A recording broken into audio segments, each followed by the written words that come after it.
kabila. Dito na pupunta yan. Woo!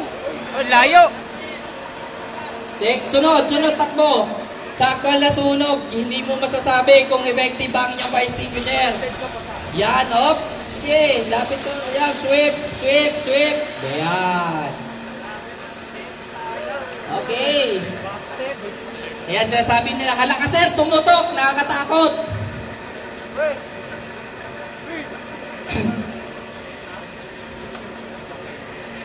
Nagre-ready sila. Ayos ah.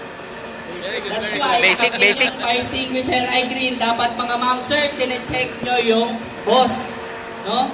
Kung nakikita nyo to, pag ito ay brittle na,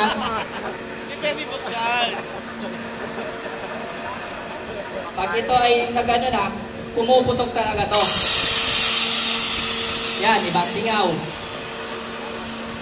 Walang pressure, kulang. Kulang pressure, takbo sunod. Hindi kakayanin. Yan, napapansin nyo yung mga problema ng mga fire extinguisher. Oh, busted. Again. Takbo. Okay. Masakit sa mata, may tinamaan.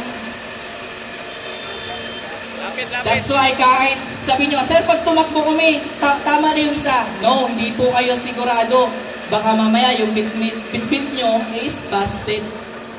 No, hindi nyo agad mapapatay yung apoy.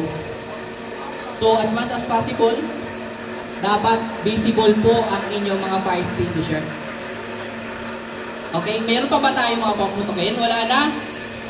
Meron pa? Okay po, meron pa. So, last na po ito. Nakabasted na to. Sige, takbo po. Ayun po, may isa pa po. Wala to, mabasted to. Ayun.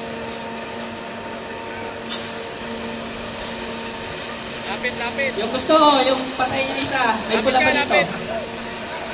Oh, mag-ready na pula. Kasi hindi na kinakaya. Isa pa. Yan po. Sabi nyo, ay sir, hindi effective. Yes, hindi siya effective pang outdoor. Kasi dapat yan, pang indoor kasi yan. Kasi sabi ko nga sa inyo, acetone based po yan, yun yung grade ninyo. So, nag-evaporate through air po siya.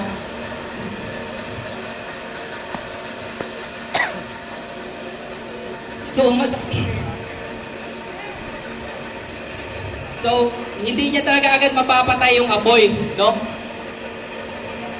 Kaya mas maganda siya indoor. Kasi sa indoor, wala po kayong i-consider na hangin. Di ba? Kasi walang dumadaan na hangin sa indoor. Closed room yun eh. So, ang usok niyan, dire-diretso lang. Kaya, effective yan. Hindi nyo, ay sir, pangit naman ng green. Bakit yan ang pinagamit nyo? Hindi po. Effective yan indoor. Okay?